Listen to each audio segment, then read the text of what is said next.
Welcome back to Bible Answers. We invite you to like, comment, and subscribe to this channel where we cover your Bible-related questions. Here's today's topic.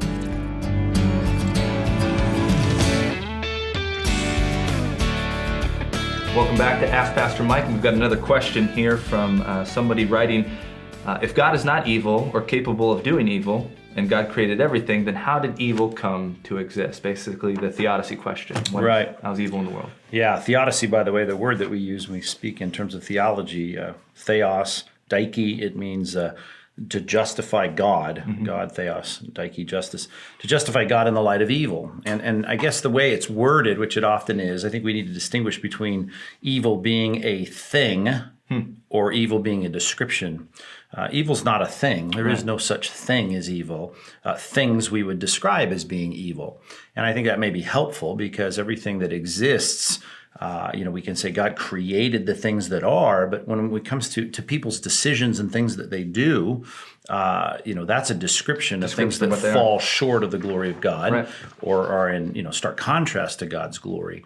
The good news is, I guess, if you were to go back as far as you could in terms of the perspective, evil is going to be a very short period of time. The description of things as evil, it's only going to last for a while. From the fall in Genesis 3 till the coming of the New Jerusalem in Revelation 21, that may seem like the whole of everything, but in reality, that's just going to be a small blip on the screen when it comes to the enduring righteousness that dwells in the kingdom. So we know this, evil things, things that are described as evil are temporary, and they're used by God in his master plan for his glory.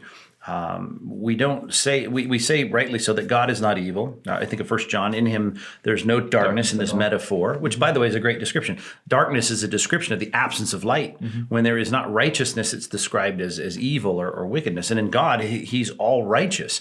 He creates culpable, responsible, dignified human beings, and they create the rest of what we have in terms of evil, what we have in terms of sinful, rebellious decisions.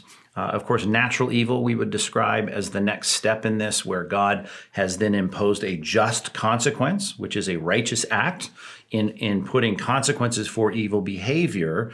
We've got moral actions that are evil, and now we've got natural consequences in the universe that are evil. But all these things are things that you can trace back to the decisions of mankind, which again, sovereignty, God in his big plan is going to use all those things for good in the end. So this has been a classic discussion. How do we see that God is still good and all-knowing and all-powerful in light of evil? But what we would say is that God, in creating human beings with the dignity of decision-making, make decisions all within the master plan of God.